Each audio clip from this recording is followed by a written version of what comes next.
Ladies and gentlemen, welcome to the 3-0 Take, where we talk all things Major League Baseball. Here's Kyle Corwin and Nate Reyes. It all starts right now.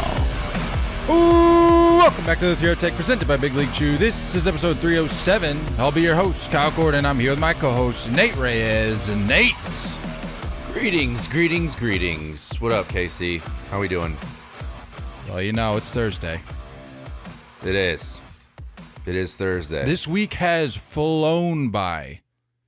I love that. We had Monday off. Well, I don't think you had Monday off. You work. I had Monday off. Did you really? Okay, good for you. I had Monday off. Yeah. Good for you. I have tomorrow off as well. I also took Saturday off. So I don't know. What is work? Why do you have tomorrow off? Is it Boxing Day in Canada or something? I wish. No, Fridays are like, people are going to think I'm in Canada. I'm not in Canada. I know, Flag but Day. No. So if Boxing Day is don't know, December 26th, in case you're all right, cool. All right. We it's should a have Monday. that day off anyway. Yeah, it's a Monday. Maybe we just give ourselves a long weekend. Anyway, I continue. like that. For those who don't know, I work for a company that helps high school athletes get scouted, get into college and everything. And I have meetings with families and kids and stuff like that to try and like see if they qualify for our team and like see if we can help them and stuff, right?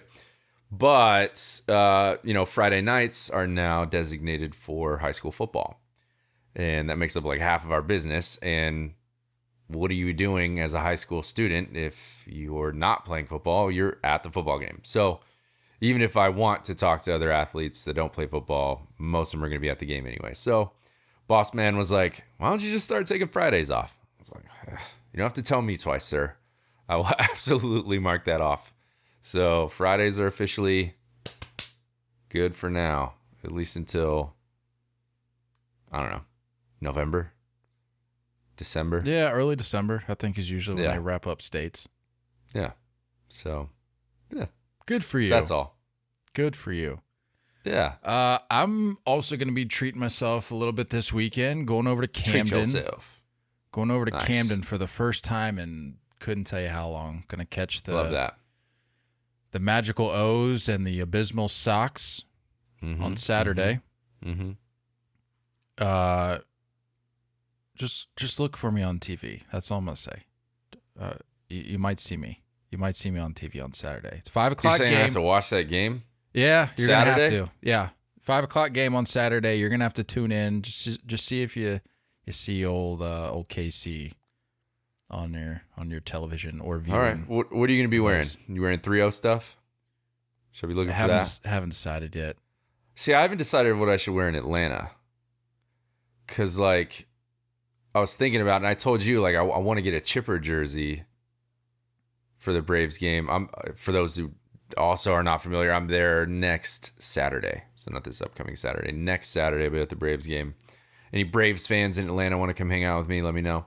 That's code for any Braves fans want to come buy me a beer. I'll be more than glad to. There you go. There you go. To hang at a out. bachelor party, so there's going to be a lot of beers flowing.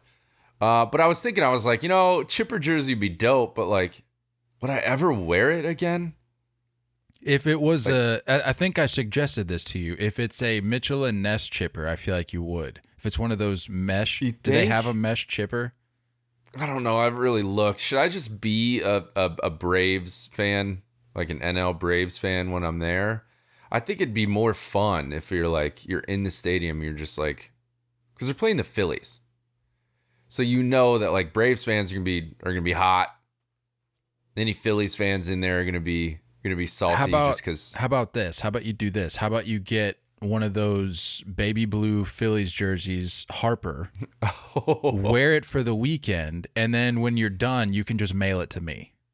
Yeah. Yeah. Is that what you're thinking? You'd have to buy it, but you can just mail it to me when you're done. How about that? Is that fair? No, I don't like that. I don't like that at all. The baby blue is okay. Sick, though. Not that I would do this, but I'm just curious. I'm trying to test the waters here. If I were to buy it, yeah, would you wear it that weekend and then send it back? Would that be something you would do? Because I don't know if you're as much. I mean, you're definitely not as much of a Harper guy as I am. But No. I'm curious if bestowed a jersey such as that, if you'd wear it free of charge. Maybe. Well, minus Maybe. shipping. Shipping would be on you, pal. Yeah. I can't do it all. You can't be stretching it too much. Maybe. I don't know. It's intriguing. Tough. Because I'm going to be in Atlanta like the whole weekend, and then we're going to hang out at the Battery like all day before the game. I'm just like 7 hours of wearing a Phillies jersey. I can't see that going well. Yeah, you're for upsetting me. a lot of people right now. Yeah. So I don't know. I maybe we should just come over with a 3-0 jersey. What do you think? I've toyed around with the idea. That'd be sweet. I'm just gonna throw that out there. I'm not gonna provide any more details, but I've toyed with the idea. I think I like that. That's We're all. not gonna obviously have it ready for next Saturday, but yeah, definitely not. I'll probably rock the 3-0 lid. That's the bare minimum for sure. Got to get the 3-0 swag out there. I think the Chasers would love the idea of a jersey. Speaking of Chasers, Nate, you want to tell the people about Chalkboard? Yeah, dude, Chalkboard's sweet. It is basically an app that we're trying to get things rolling over there, guys. So we're going to have a lot of what they call channels on Chalkboard. It's basically just large group texts. But Chalkboard is actually like one of those platforms. It's not a sports book, but you can pair it with like your DraftKings or FanDuel if you're a big bettor, and it'll track all your bets. And then, we're going to have other channels in there, but we have like, go follow us on there. We got their own, what they call a board.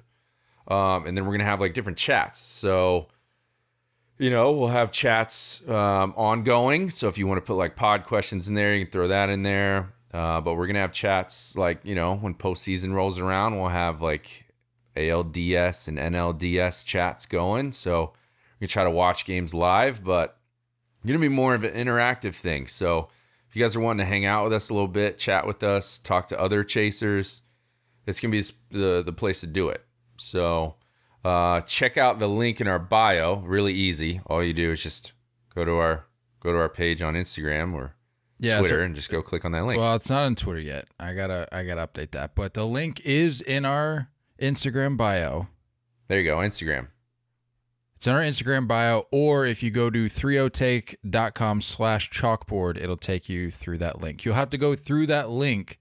Yeah, use our link. Use our link to get to our board and get into these group chats with everyone. It's basically, I was pulling up the app as you were talking, so I may have missed it. But it's basically like we always talk on here about like our group chats with the fantasy league that we've got going, and we make mentions to that. I'm sure there's people that are like, man, I would love to be a part of that, but I'm not in the fantasy league, or I'm just not into fantasy. But I want to be a part of the group chat with all these other people that follow the 3-0 Take.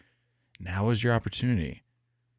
So just go hit the link in the Instagram bio, or go to 30take.com/chalkboard. That's THREEOHTAKE.com/chalkboard.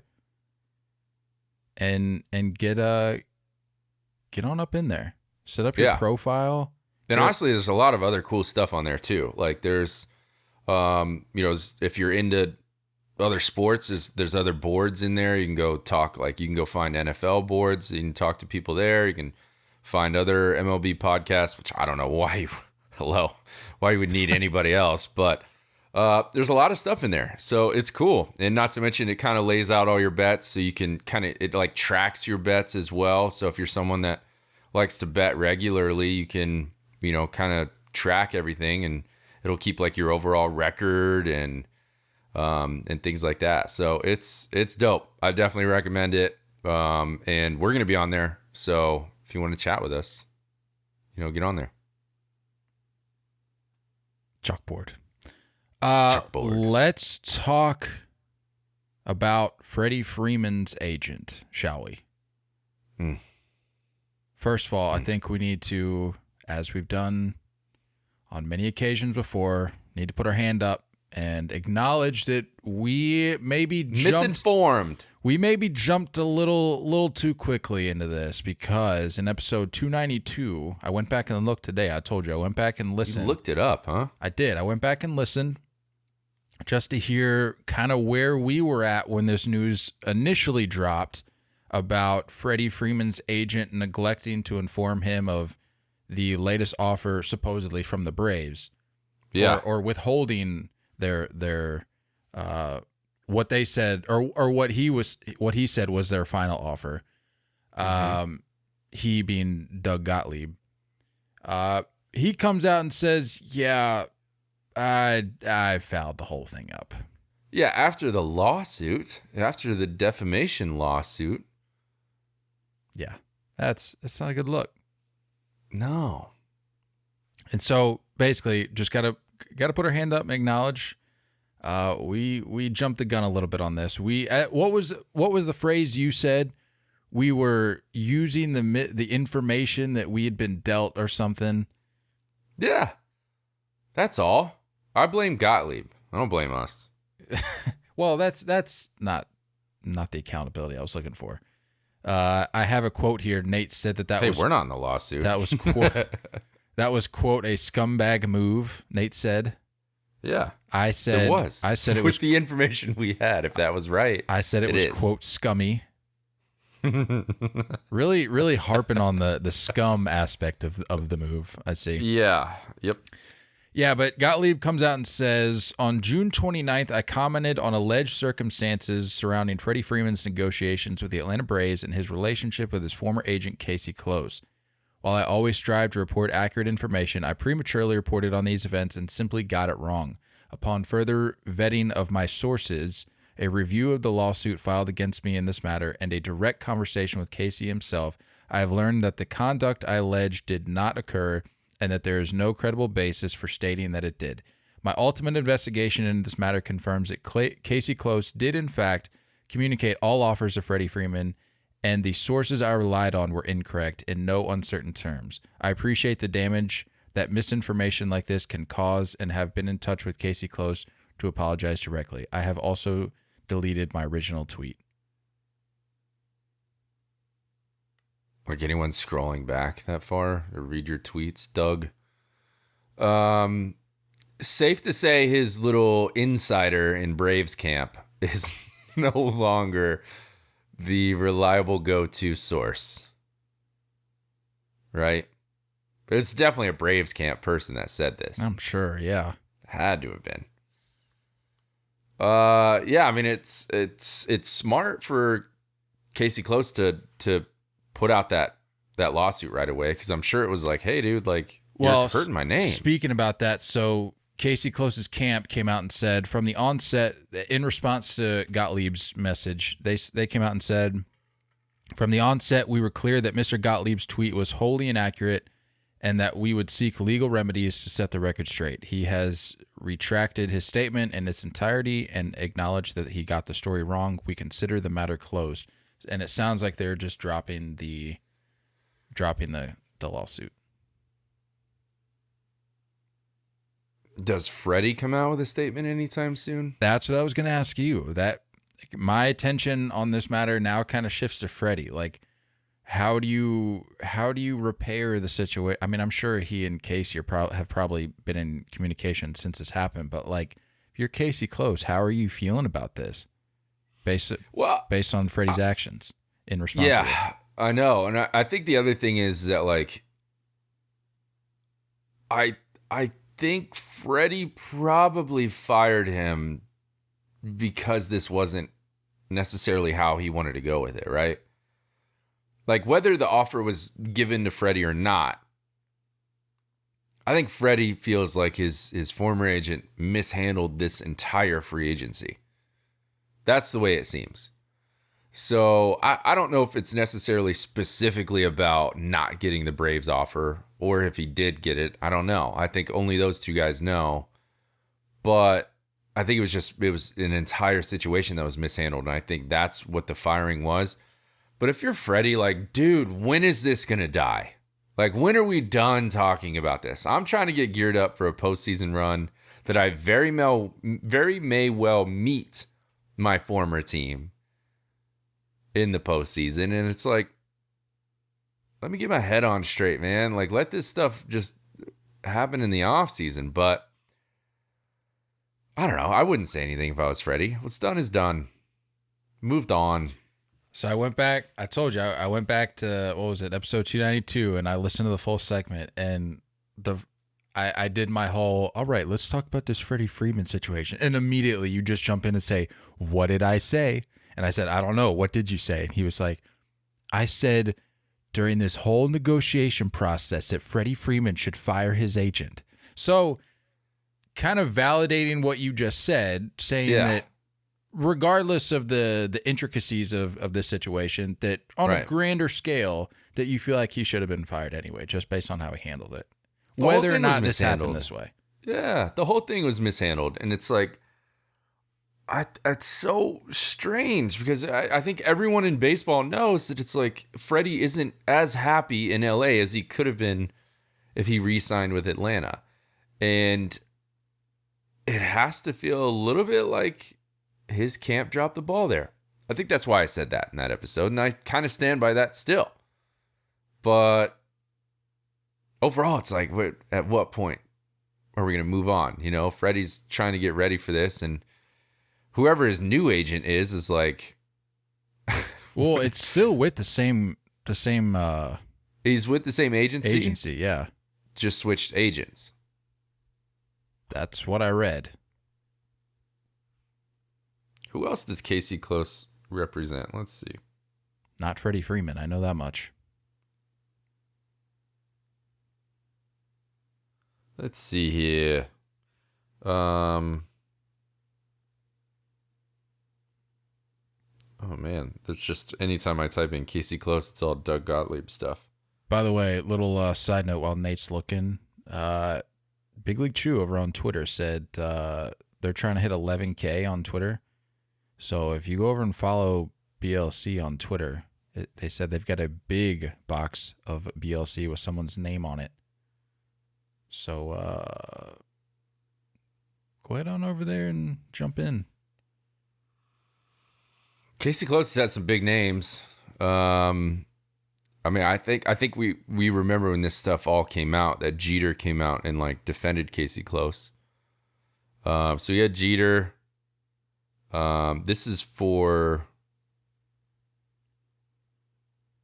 he's with, I think now with Creative Artists Agency. They used to be with IMG. Brian Howard, Clayton Kershaw, Zach Greinke, back in the day, Derek Lee, Ben Sheets, Michael Kadire, Josh Hamilton, Kenny Lofton, Richie Sexson. Said some big names. Yeah, that whole thing with Jeter, when he came out and defended, I'm like, something doesn't seem right. And I don't remember if I expressed that.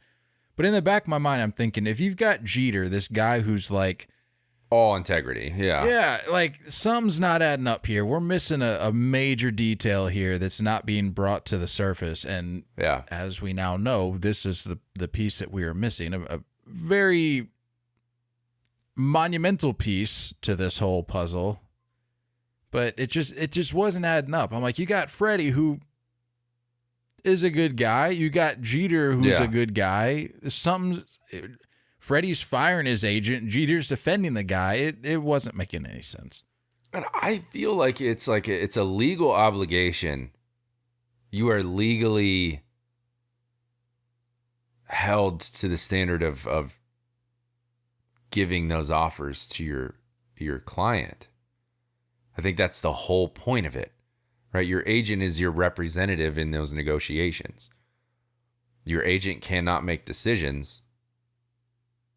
I think legally they have to give that information. So I have to imagine that the firing was from Freddie not liking the way everything was handled. The Doug Gottlieb stuff is just separate. You had a bad source in Braves camp, and maybe someone was salty. Someone was upset that Freddie left. So I don't know. Either way, it's just it still feels strange. I don't think Braves fans are totally over it. I would guess. I don't know if I would be. As good as Matt Olson is, and as good as he's gonna be, it still feels weird, and it doesn't seem right. It was like when Tom Seaver got traded away from the Mets. It's like this isn't making any sense. This doesn't feel right, you know. I will say it's less weird for me at this point, even at this point in the season, that he's with the Dodgers than it was when it first happened. Because it always comes around. Like you get to the point where you're like, okay, this is the new normal. This is what it's going to be. Have you gotten used to him in that uniform yet?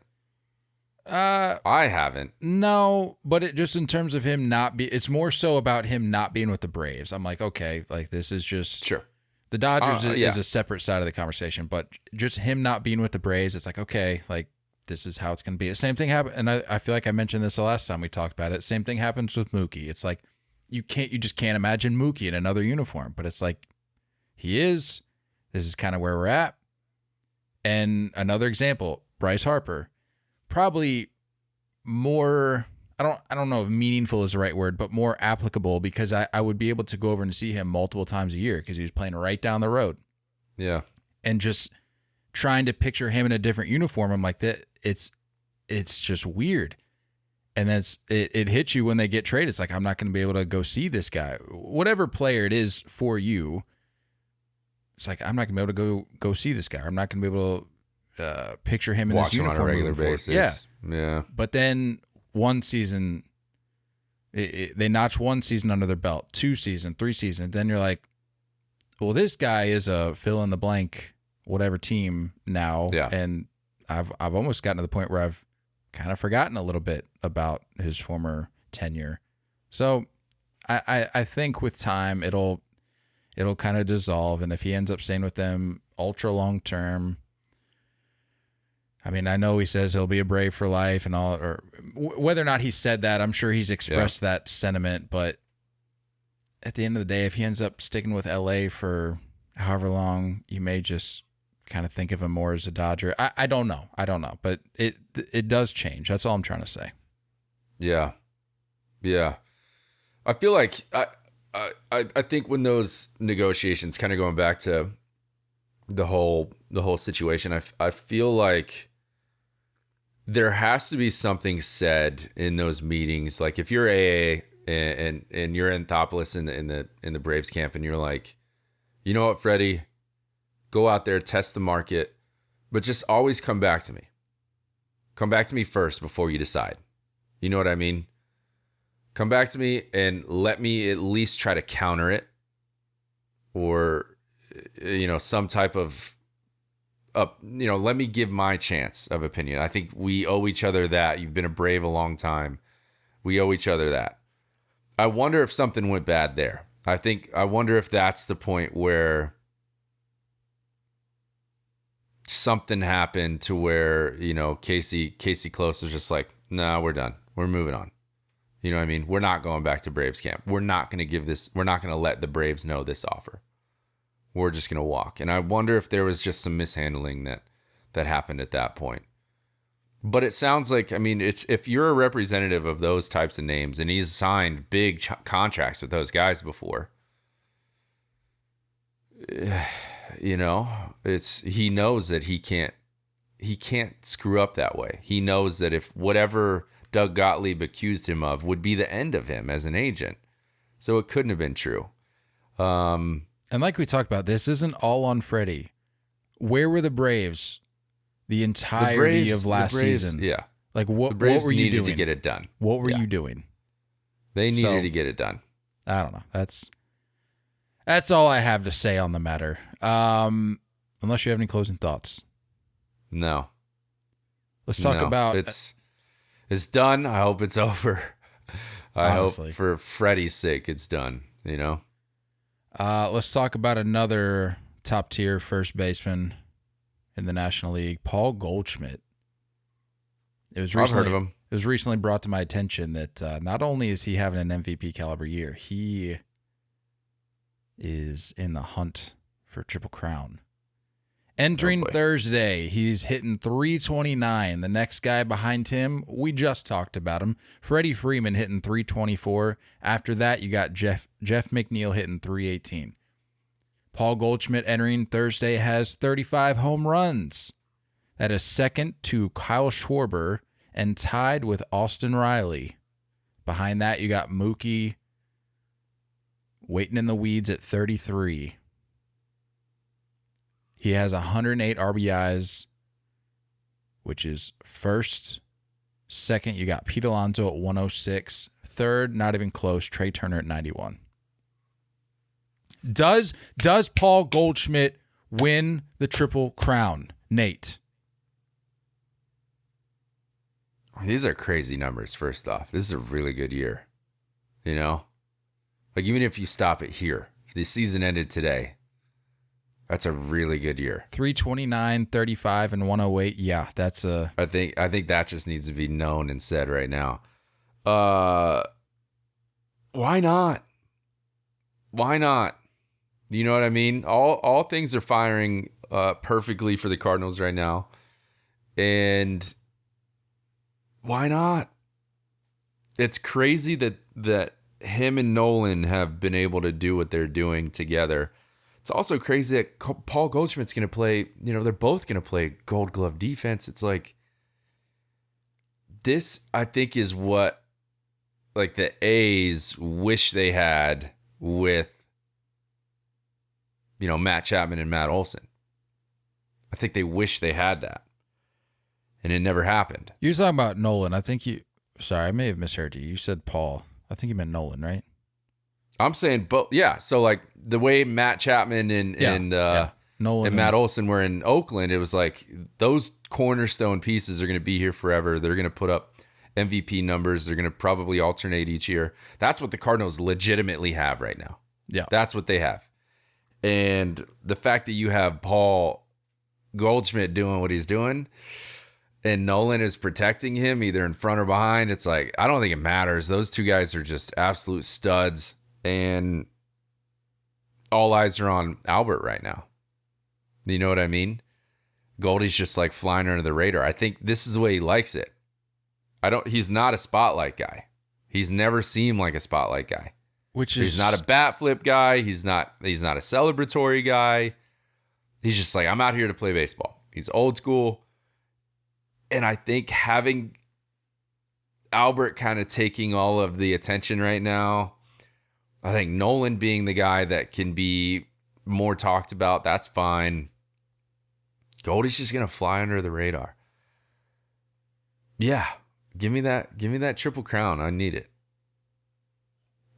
I know we've ragged on Paul Wonderbread Goldschmidt before, but it is, regardless how you feel about him as a player in terms of his style, you have to admit, it's refreshing to see a guy just come in, do his job, do it well, and leave the ballpark. Yeah. Like, probably in like a 2007 Ford Explorer. That's just my guess. If I had not a betting man, but if I had to put money on it, that's probably my bet. Yeah. I don't know, man. I think you bring up a good point. You have not only Nolan. If it was just Nolan taking a little bit of the spotlight, that's one thing, but you have Albert Pujols, who is capturing a wide range of eyes around the baseball world right now. And as we get closer to the end of the season, that number is only going to increase. So I think he might do it, if I'm being honest with you. I think he might get this thing. Little nugget here, in case you didn't know. Got a little trivia for you. The last 4 Triple Crown winners all went to the World Series. Miggy was the last one, yeah. Miggy in 2012, Carl Yastrzemski in 1967, Frank Robinson in 1966, and Mickey Mantle in 1956. Sheesh. I think I'd be a little nervous if I was other teams. I think the Cardinals have some juice. The rotation is still like, for me, just compared to the other rotations, but they got some juice, man. They got some juice. So he's at 35 jacks right now. I think we can safely put him over 40, right? 3 weeks left or so. Yeah. So we're gonna need Kyle Schwarber, as he did in the home run derby, to just take a knee. Tank. Just take a knee for the good of the game. Yeah. And let Paul Goldschmidt go out and win this Triple Crown. I believe in it. This is your chance at redemption for this whole Albert Pujols thing. Like, if you're not going to believe in Pujols, if you're just going to spit on the name, at least you're making this so much worse. At by least the way. hop People on are board. so against me on it that it's they're like, wild. It is wild how quickly I can get these people to turn on you. It's ridiculous. I snap the fingers. I say Nate thinks Albert Pujols quite possibly could be the worst right-handed hitter of all time, and they are on you. It is insane. Immediate. It is insane. Slander is just so inaccurate. Even though, like, we record these conversations, like, I don't know if people know that, but we record these conversations, and you can go back and listen to what was said, and they choose to just disregard that. No, if I say they have blinders. If I say that Nate thinks that Albert Pujols is trash, they're coming after you. Yeah, for sure. Absolutely. I'm used to it at this point. It's fine. We're coming down to the wire, though. We are coming down to the wire. What if they both lock it in on, like, the last day of the year? Yeah, we see Paul hit that 42nd league leading home run on the final day of the season. Yeah. And then we see, as of right now, I mean, St. Louis is they took a stranglehold on the division. 9.5 up over the Brewers. Which reminds me, we have to make a correction. We were playing the guess to playoff odds game last episode. Yeah. And I think you mistaken. I didn't think anything of it because in my head it made sense, so I didn't say anything. But it was brought to our attention that the Brewer, because you said it's tough for the Brewers right now because it's division or bust. But if you actually look at the wild card race, they're much closer to even, I think, like the second wild card spot than the division. So they do it. There's still a four road back there. from the third spot. Yeah. So there's a road there for them, but it's certainly not division or bust for the Brewers. It's grim. It's a grim, dark, unrealistic road, but whatever. We're going to need the Phillies to saddle up here. Well, I mean, I think, at a certain point, you got to, I don't know. I don't watch Cardinals games like regularly, so I don't know. I'm assuming Goldie is fully healthy, but you also have to wonder, like, that whole sit-out thing, right? Like, maybe the last week or so, is he going to have off days? Is he going to have games off? So it's like, does that come into play?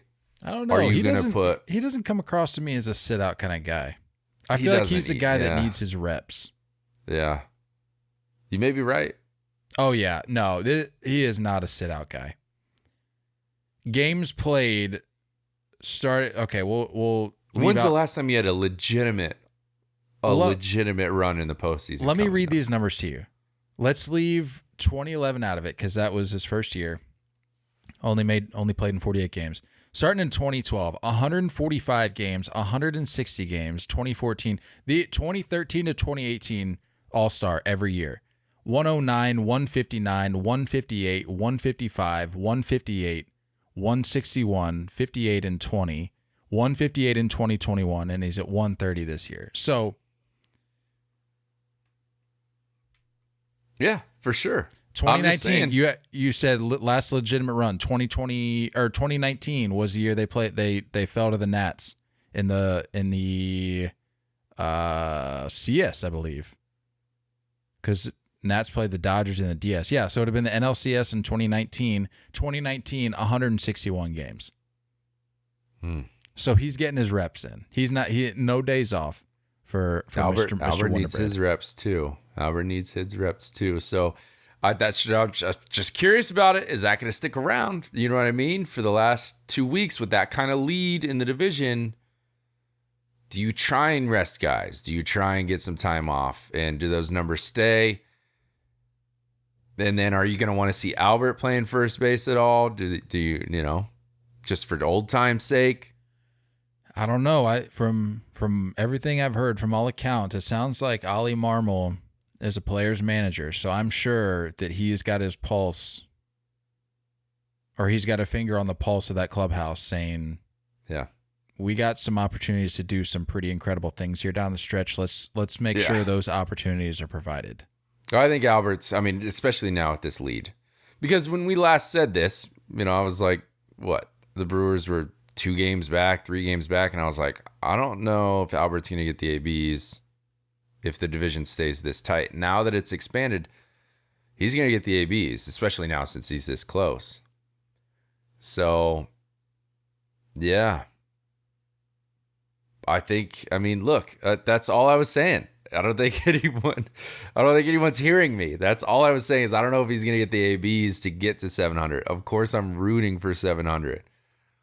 But these people are easily swindled by Casey's words. You heard it here. Nate thinks Pujols should have retired in 2007. Unreal. Said he's literally verbatim, and I quote, Albert Pujols will never amount to anything. Yep, I do remember saying that. It's what you said. Like I'm not putting words in your mouth here. It's literally what you said. People don't understand your sarcasm. You have to understand that this is... It is alarming how few people recognize that. Like they do not get it. Your sarcasm is you could teach a sarcasm class. I get that. I get that from Dad. He's the same way. He'd pull all sorts of pranks. And the driest, nobody would have simplest, a clue. Sarcasm. It's absurd. You got to understand it. I remember you texting me on your Nokia Juke or whatever it was called. And this was back in 2007, and you literally texted me verbatim. You said, "This guy's washed. What is he doing?" Nokia Juke. What was it? No, it wasn't the Nokia Juke. What was it? The who made the Juke? Is that a car? No, dude, you can't text me on a car in 2007. It was a Kia Juke, I think. The Juke phone. Yeah, it was literally announced. And they got a flip phone in 2007.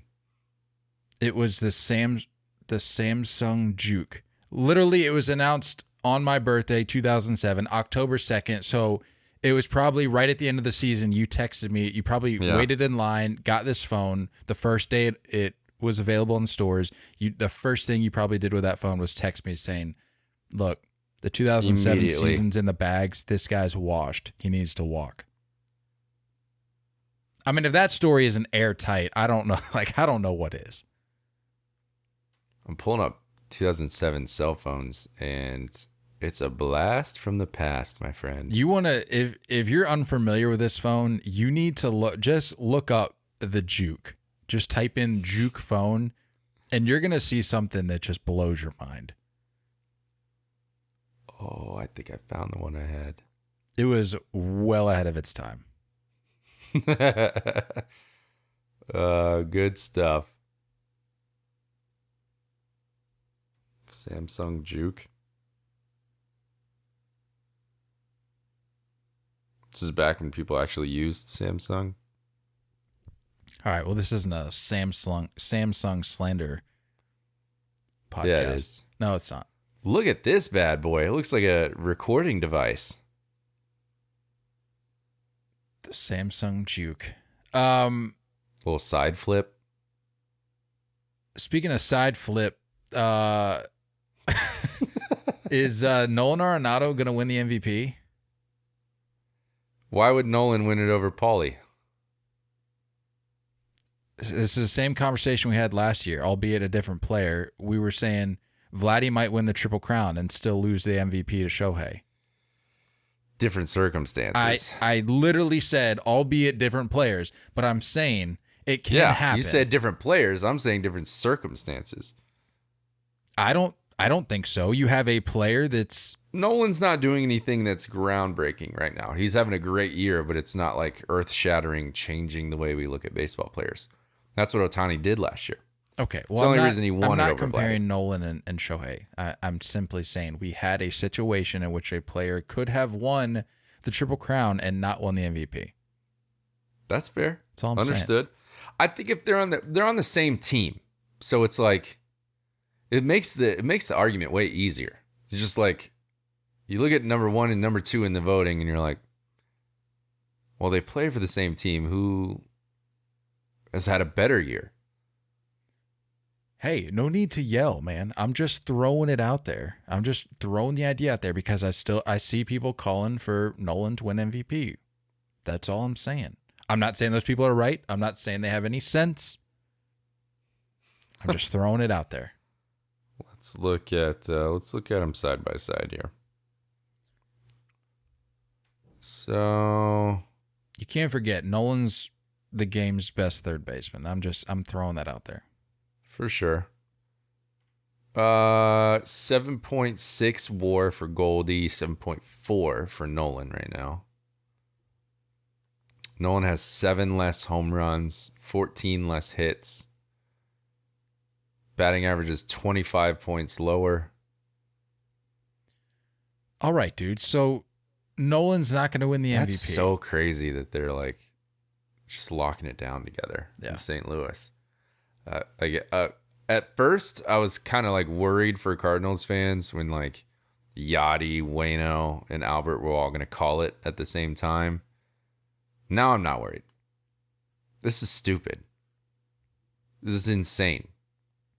I wonder if has Paul Goldschmidt won a platinum glove?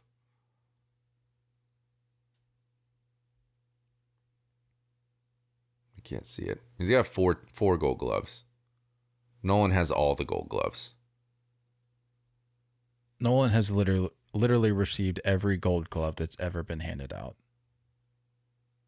Even when he wasn't, before he began his career. I don't think people believed me. People didn't believe me a few years ago when we first started this thing. I said, Nolan's going to go down as one of the greatest third basemen of all time. And no one like really heard me. Now you're starting to get it. Because I'm like, I watch this guy on a regular basis in Colorado, and it's like, what he does defensively is stupid. He has 9 straight gold gloves. This year's going to be his 10th.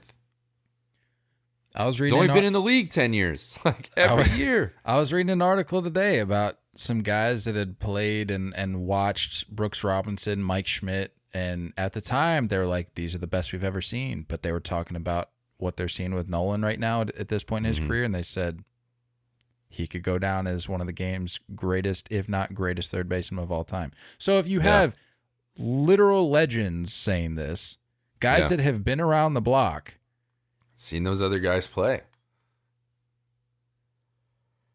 Also, I mean, it's wild that Nolan quietly has had 5 top 10 MVP finishes. Quietly.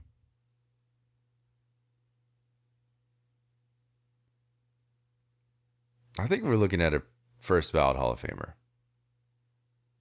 I love it. I love me some Nolan, man. He's so good, dude. The guy's a freaking gamer. Also, another milestone. He's 3 home runs away from 300.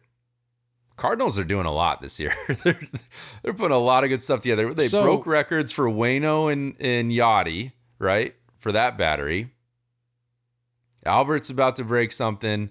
Goldie could become how many Triple Crowns we had? 6? About to be the 7th Triple Crown guy? No, we've had more than that. Oh, I thought you said 6 earlier. No, I said the last 4 had gone on to win the World Series. Or not win, to play in the World Series. Thank you. It's clear I don't listen. Yeah, that's fine. And then, and then now Nolan close to 300. Like, a lot of good stuff happening. All things are going Cardinal way right now. Yeah, and then Monty comes over at the trade deadline and becomes Cy Young. This is absurd. Literal Cy Young, not just a Cy Young caliber pitcher. Like literal Cy Young. Reincarnated. Cardinals got the juice, dude. Are the Cardinals last year's Braves? Who said that last week? Was it the Cardinals that they used that? Or they say somebody else that was last year's Braves. I blanked out. What did you say? You remember that DM that we got last week? Oh yeah, they said like, the Orioles are going to be Mariners? last year's Mariners, and the Mariners are going to be last year's Braves. I think the Cardinals might be last year's Braves. That'd be wild. Yeah, but the Cardinals are good on a consistent basis, so I don't know if that necessarily applies. The Braves got hot at the end of the year. Same thing. I guess. Whatever. I don't know. Go look up what you were looking at. No, I was just looking at how many Triple Crown winners we had. Paul Hines back in 1878. Founder of Heinz Ketchup? Give me a guess at what you think Paul Hines' numbers were for the Triple Crown. In what year? 1878. 1878, he popped off. He popped off for sure. He had 9 home runs. Because their fences were just non-existent back then. And he hit 390 with 211 RBIs. He hit 358, had 50 RBIs. Oh, no. And hit 4 home runs. That, ladies and gentlemen, is your first ever Triple Crown winner. I had the right idea. I was expecting a lot of RBIs. Tell me how this makes sense. 1887, that's what, 9 years later? If my math serves me correctly? No. Sure. Yeah. Sure. Yeah. 9 years later. Tip O'Neill. Tip. Talk to me about Tip. What do you do? Hits 435. Okay, has Tip. 14 home runs, which is 10 more than Paul Hines, and has 123 RBIs, which is 73 more than Paul Hines, and you're only talking about a 9-year difference. I think maybe they switched over to like cleats after those 9 years. They're like, hey, should we put something on the bottom of our feet that helps us run a little bit faster, or? Should we stop using dudes just started scoring from second at that point. Should we stop using these twigs to try to hit these baseballs? Should we use this telephone pole? Good for Tip. 60-ounce bat. Tip went off. Still doesn't have the juice though. Well, back Tip. then you have to understand the average height was probably like 5'6". You know, so the average male was like 5'6", 125 pounds. Insane, dude. Insane. not giving the juice. Insane. Just eating straight from the farm. We're out here eating all these, all this crap that's injected in our food. You remember that Aaron Judge is a product of American everything that we put in food nowadays. That's what Aaron Judge is. Aaron Judge is so what? Now we're giving props to processed food? Is that what you're saying? Yeah. That doesn't make any sense. Thing it is. All the hormones in chicken breasts. He had chicken breasts as a kid, and now he's 6'7", 280 pounds. No, you remember that? That tweet that was making the rounds a while back, where it said that like Babe Ruth would have like a raw steak and like a quart of bourbon every day or something. Yeah. Like no wonder. Come on. Different. Just built different. It's just a different breed, man. Unreal. Different breed. Crushing hot dogs. Ripping heaters in the clubhouse. Don't matter. He did it all. Putting out his rally cigs on the foreheads of the bat boy. Like what? It's peak athleticism, and you're just jealous. I think that's what people need to understand. The guy had it. You don't. Babe Ruth, without a doubt, lived by the mantra of "I'm here for a good time, not a long time." Without a doubt. Let's talk about Josh Hader possibly being on the right track. It's possible. Also, I think I have to publicly apologize to the Brewers. I think they saw something that no one else did. Well, if you remember, he was starting to falter a little bit even before the trade, but they're like, maybe a change of scenery will get him back, and he'll be the Josh Hader that he was, and then the Brewers are going to look like idiots. The Brewers, they knew something we didn't know. They knew something. There was something going on there. What has he been doing lately to change our minds? Hasn't changed my mind necessarily. I'm just throwing out the possibility that maybe he's figured something out, whether it be mechanically, mentally, whatever. But his last 3 outings, he's only allowed one earned run. His ERA is dropped by 1/4 of a run, and last night's save against the D-backs was a 1-2-3 outing. So encouraging for a guy who, following that Royals game back in, I think it was the end of August. It was like the 28th or something. Mm-hmm. He allowed 6 runs off 6 hits and 2 walks in the 8th inning because he had lost his closer role like a week before that. So he was pitching in the 8th inning that game and just bombed it. Yeah. And at that point in the season with that Royals game, he had a 25.71 ERA over 7 appearances with the club since joining. So, yikes if you're Josh Hader. But like I said, the last few outings, things have been much better. And as we all know, he started off this year incredibly hot. He was almost perfect for the first couple months of the season. Didn't allow a run over his first 18 appearances. Gave up his first pair of runs on June 7th. And only as of July 12th, he had a 1.82 ERA, and opponents were hitting 152 off of him. So the fall off, which I failed to mention, we didn't even have a chance to really talk about, because I wanted to bring it up this past week, but obviously we weren't able to record with the Wi-Fi issues at the beach. Yeah. But the drop off, my goodness. Yeah.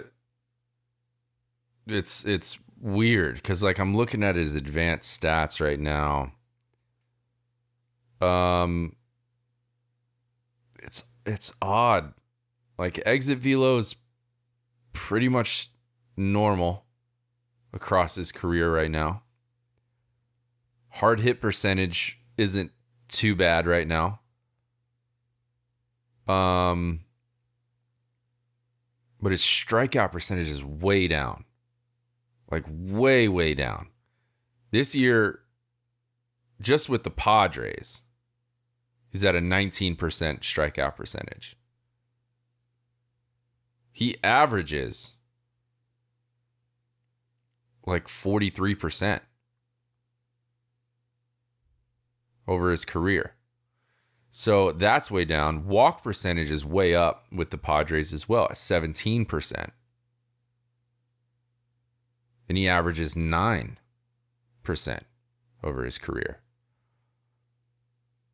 Is he tipping? It's the only thing I can think of. How do you go from somebody that's just so difficult to pick up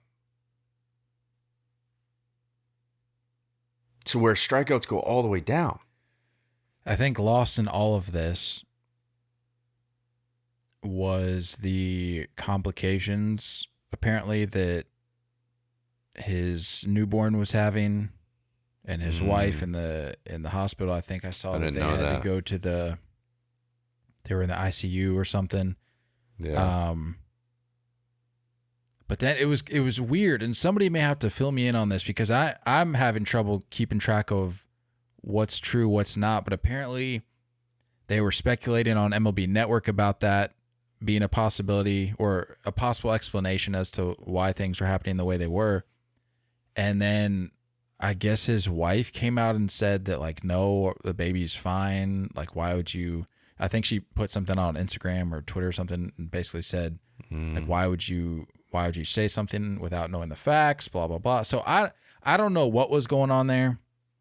And then, of course, you got all the people saying, well, isn't it convenient that that this news coincides with the struggles? And I don't know. It was weird. But if there was any legitimacy to that, and again, I don't know. So I'm not saying one way or another. But if there was any legitimacy to that story, you could very well understand why maybe his mind isn't locked in to the very thing that he's being paid to do. And maybe it's elsewhere with his family. That's all I'm saying. I don't know.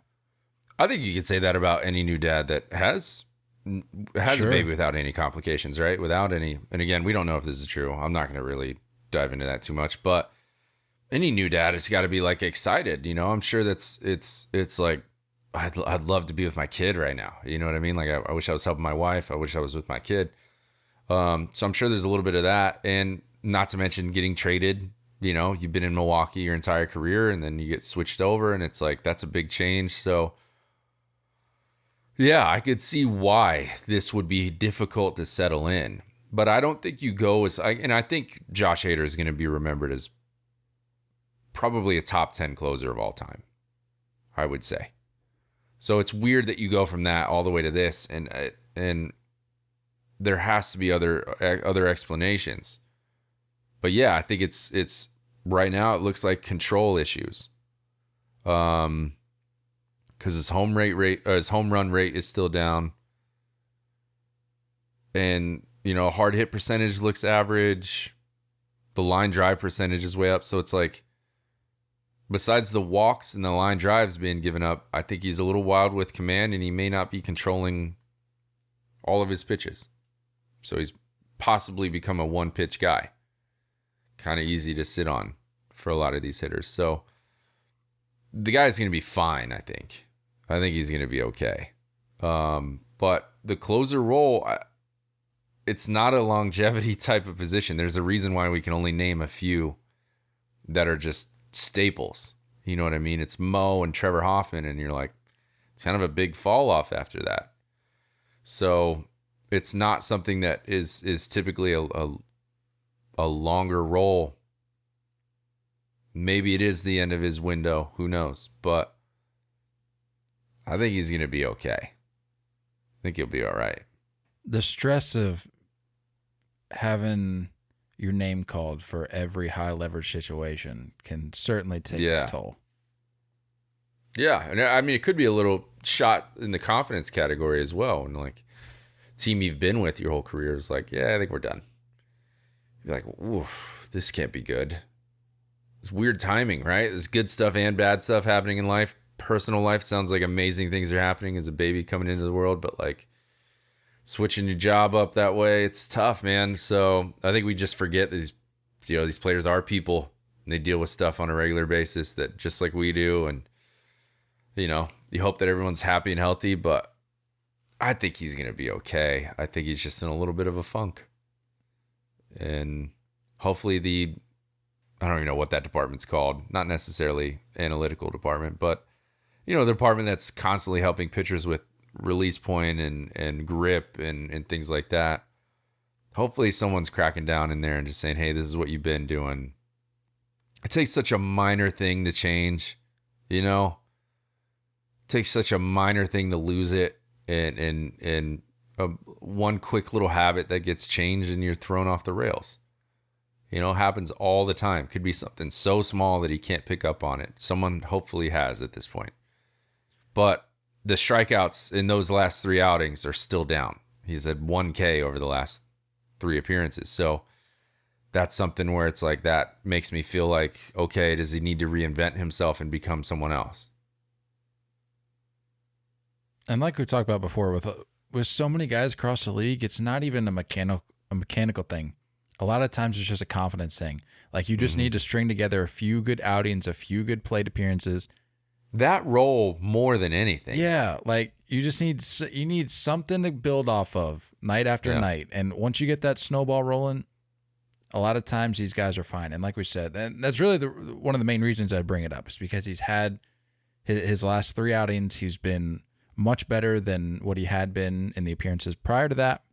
Mm-hmm. So it's possible we see Hader play a more significant role down the stretch here for the Padres.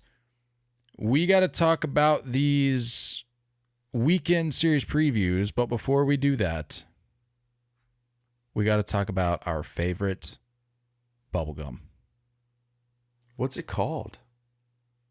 Well, I already tipped off the people earlier in the episode. Oh, yeah, true. You were talking about that. The Chew, the Big League Chew, founded by former left-handed pitcher Rob Nelson. Big League Chew started from humble beginnings in the Portland Mavericks bullpen in 1977. For more than 40 years, the iconic pouch is packed with shredded, flavorful bubblegum, has become the number one shredded gum of athletes everywhere. Big League Chew has sold more than 900 million pouches and is designated as the Hall of Fame bubblegum. Grab some gum and head to Big League Chew's social media channels at Big League Chew on Twitter, at Big League Chew Gum on Instagram to show off your Big League bubbles. You can also find a list of retailers that purchase any of their products directly from their website at BigLeagueChew.com. Big League Chew BLC. Had to be a record there. You had a slip up or two there, but I'll allow it.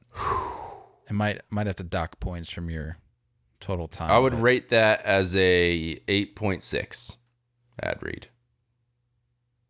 I'd say like 8.4, but yeah, right in that ballpark. Whoa, okay, Right in that ballpark. Right. I mean, the slip up. Hey, the slip up is huge. Like it is. It's like it doesn't matter how fast you can read it if you're just slipping up. But other than that, it was good. It was good. Room for growth. I think we should just speed up that part of the recording. Yeah, like the radio ads. Yeah. When they get to the end and they're like, and I always wondered, why do they do that? Well, that makes sense. Get it out the way. Makes sense. We're not trying to do that at BLC. I was just trying to be quick with it and post. I mean, I'm sure all the chasers know that whole ad read verbatim. So. Plus, for any of those skippers, I know who you are. Any of those people that are just out here skipping with that plus forward 30-second skip, I just screwed you up so bad. Yeah, we're still here talking about now it. You're scrambling back. Oh, you're so mad right now. Rewind. You're going, I hate this. No. Yeah, you're back on Josh Hader at this point. You don't know what's happening. You're all over the map. You're welcome. You're back to Nate just dragging Pujols over the coals again, which just seems to be a weekly occurrence at this point. Nate, I've got my eyes on the Braves and Mariners this weekend. It's a fun matchup. That's a fun matchup. A potential, I mean, dare I say, World Series preview? Possibly. Who knows, man? Crazier things have happened in baseball. That's all I'm going to say. Game 1, you've got Charlie Morton going up against Robbie Ray. Charlie Morton is 7-5 with a 4.01 ERA. Opponents are hitting .225 off him. His last outing was 5 2/3 against the Marlins. He allowed 1 earned run on 4 hits with 7 Ks and 2 walks. Robbie Ray is 12-8 with a 3.45 ERA. Opponents are hitting .220 off him. Last outing was 6 innings against the Guardians. Allowed 0 earned runs on 6 hits.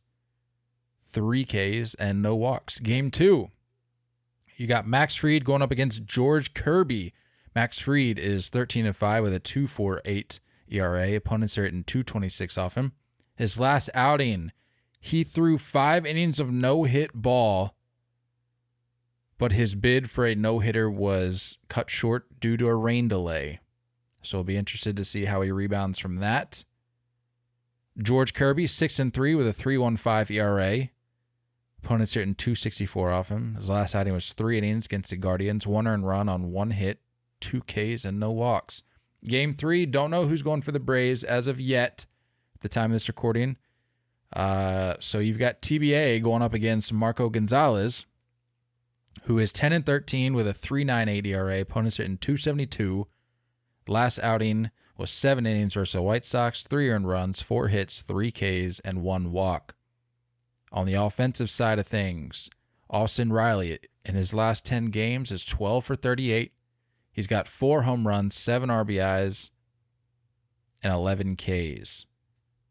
So probably be looking to cut down on the Ks a little bit. He is hot, but he'd probably be looking to put more bat to ball here this weekend. Julio Rodriguez entering Thursday. 12 for his last 42. 2 home runs, 3 ribbies, and 11 Ks. I gotta be honest. The last time we talked on Mariners, I totally spaced that they had Robbie Ray. Like 100% blank that they had Robbie Ray. I think I forget that. Castillo at 1, Robbie Ray at 2, Logan Gilbert at 3, Kirby at 4, Marco Gonzalez at 5. I think that's a better rotation than I thought. That's a better rotation than I thought. I don't recall you forgetting that, though. It's possible, but I don't think you did. I got to give them a little more credit. Yeah. Because if you got to assume that like that eventually that fifth starter really isn't going to get too much. Marco just needs to be good for 1 or 2 starts throughout the postseason, and then he's probably going to have that long relief appearance that most back-end starters do. I think they're going to be okay. I think I'm flipping a little bit on the Mariners. I feel a little better than I did before. But overall, good matchup. That's going to be fun. Did you say Nate, SeatGeek is answer to all your ticket needs. Are you looking for tickets? Do you have plans? I never said anything about to an upcoming game or concert, or even looking months ahead? Nothing that even rhymed with Seat. To nail down a date to get tickets before they sell out. With SeatGeek, you can find tickets to games, concert shows, and even theater performances with just a few easy clicks. We're making it even better for you if you're a first-time user of SeatGeek. Next time you add some tickets to your cart, use our promo code THREEOHTAKE. That's 30TAKE. It's our social handle at checkout to save $20 instantly off your first purchase as a first-time user. It's all you got to do to save some of that.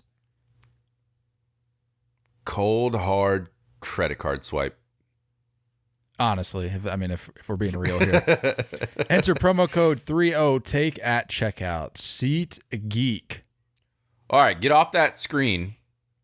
So I have a little game for you here. So I know we share this screen. I didn't want to tempt myself, so I got off the screen completely. All right, good deal. Good deal. My matchup, pretty much. Do you want to explain to people why I'm getting off the screen? No, I'll do it in a sec. My matchup, I'm going Guardians at Twins. I think, honestly, it depends on how this last game with the Yankees goes against the Twins. Twins could be in real trouble here. If Guardians can get a little sweep, real trouble, because that means the White Sox could even possibly hop into that 2 spot. Yeah, and like we talked about last episode, the White Sox are, I'd have to go back and check, but there for a minute, they were streaking a little bit. I think this is the division that it is division winner or bust. I know at this moment right now, the Twins are 7.5 back in the wild card for the 3rd spot. Baltimore's 4.5. So I think this is a division or bust kind of thing. This series could very well decide what's going on. I need a little broom action from the Guardians. But the reason I got you off the screen is we're going to play a little middle name game here. All right? So, just so we're clear, I'm not going to get any of these. I think you will. It's impossible. Game 1 for the Guardians is Cal P. Quantrill. There's only so many P middle names out there. Cal P. Quantrill? Yeah. I'll read the line and I'll let you think about it. Quantrill is 11-5 this year, 3.55 ERA. Opponents are hitting 247 against him. Last time out against Seattle, got a little bit of a weird outing. Only went 3 innings, gave up 2 earned runs, 5 hits, 3 Ks, and 1 walk. Cal P. Quantrill. Peters? Paul. Cal Paul Quantrill. That is a bit of a tongue twister. I don't even think you got it right that last time either. Paul Quantrill. There we go. Yeah. For the record, Cal Peters Quantrill just flows a lot better. So I don't know what his parents were thinking. I don't know either, but I don't know what I was thinking because my next guy actually forgot to look up his middle name. So I got it for everybody else except him.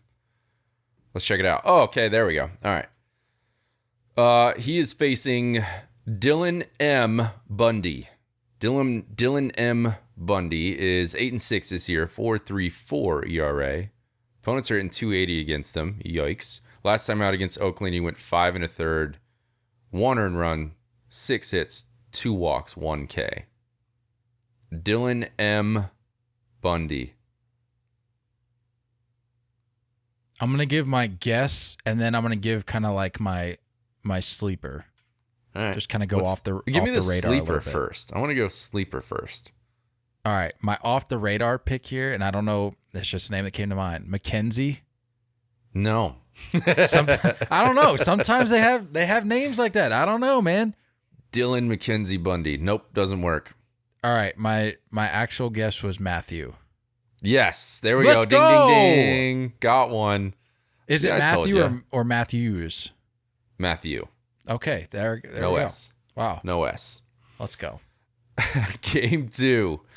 I've already read this one off in weeks past, so we'll see if you can remember. 1,000% was not listening, so we're good. Game 2 is Tristan A. McKenzie, our boy, fan of the. Oh no. Yes, sir. Not our guy.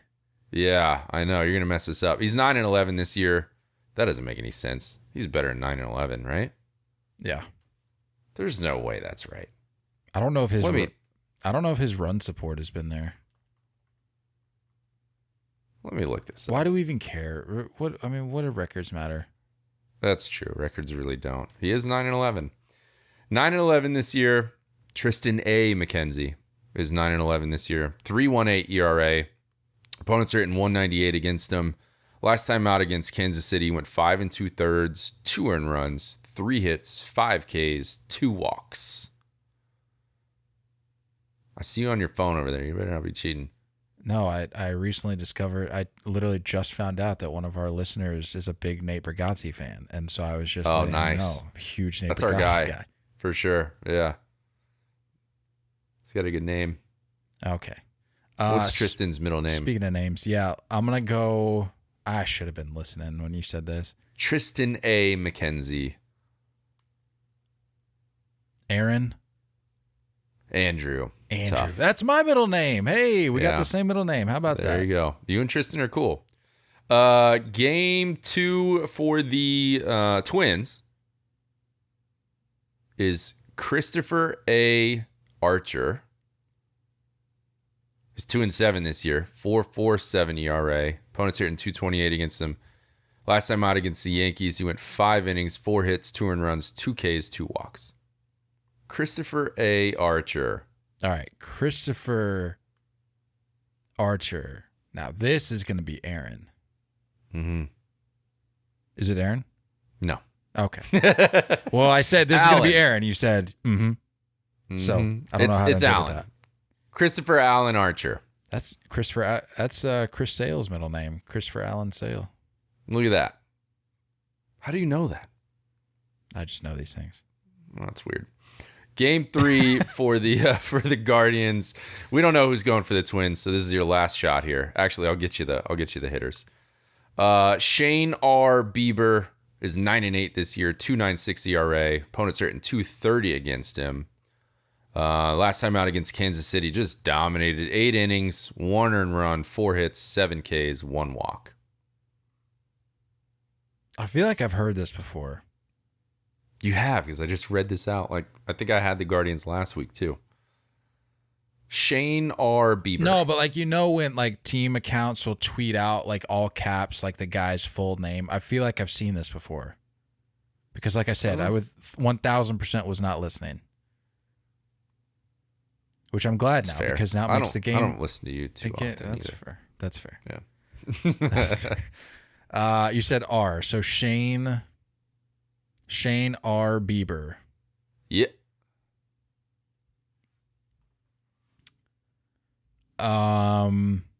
Recyclops. No, Nailed it's not Recyclops. Let's go Shane.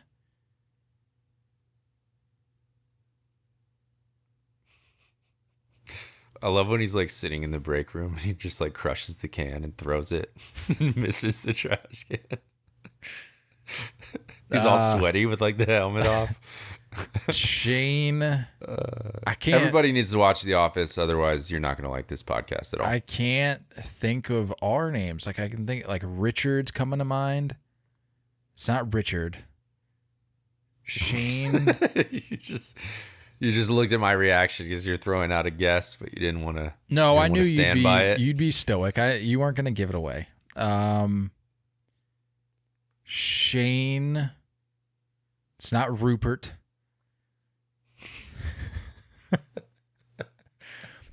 Shane. It's not Ricardo. I don't think there's any family Hispanic history Richard. there. Yeah, I don't think there's.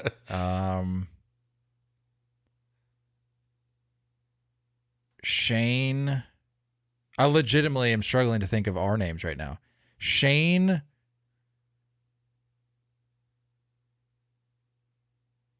It's not Ronald. Why are these our names I'm coming up with? So out there. Shane.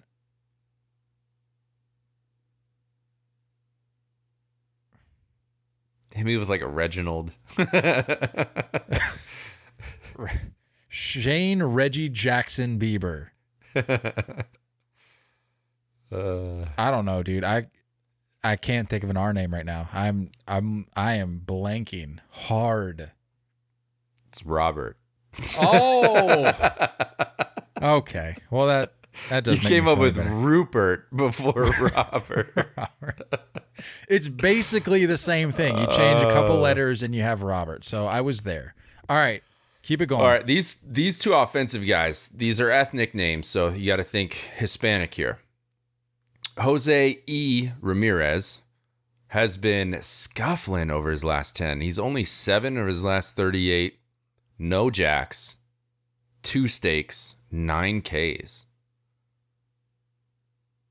Jose E. Ramirez. Eduardo. Not bad. Enrique. My next one is going to be Escobar.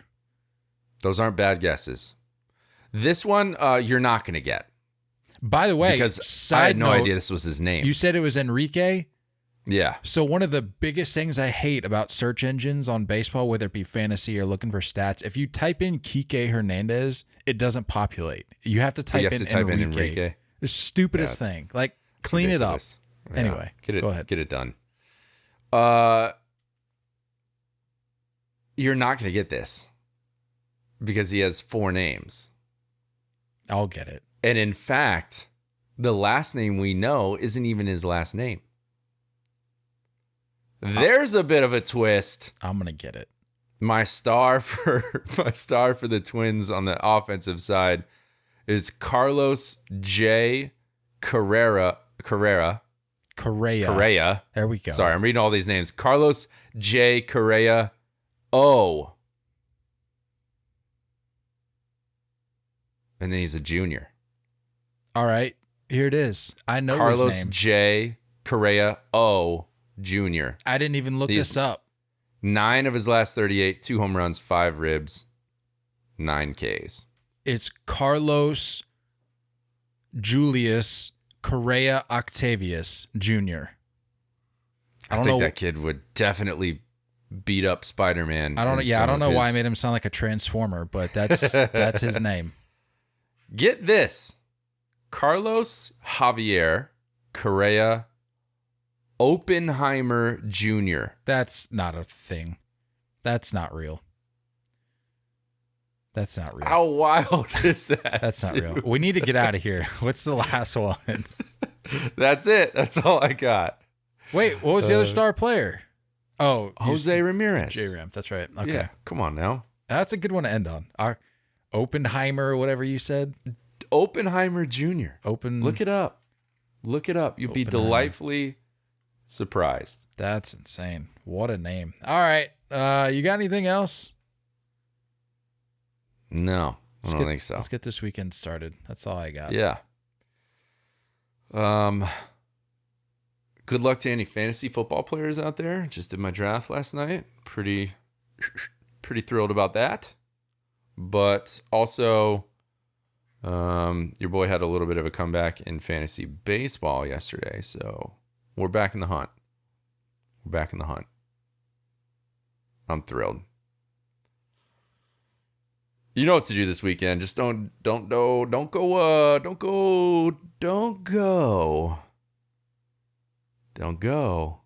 We love y'all, and as always, looking forward to talking more baseball with you guys soon. Don't go chasing curveballs. Until next time, stay filthy.